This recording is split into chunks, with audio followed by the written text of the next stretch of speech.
Here's the thing with the pellets. Pellets work, but there are issues with them. First of all, you've got to go to the doctor's office and you've got to get an invasive procedure where they put a big needle in and inject the pellets into you. So that's kind of a bummer. And then if you have side effects or you have problems or you decide you don't like them, you're basically stuck with the pellets until they wear off. And so those are both downsides. The other thing is that my understanding is the pellets are pretty expensive.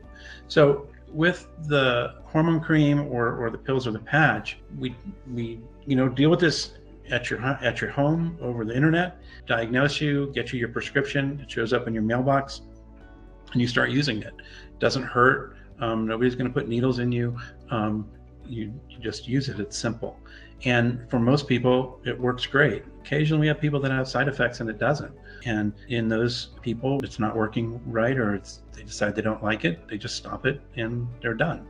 They don't have to wait 3 months or 4 months for hormones to wear off.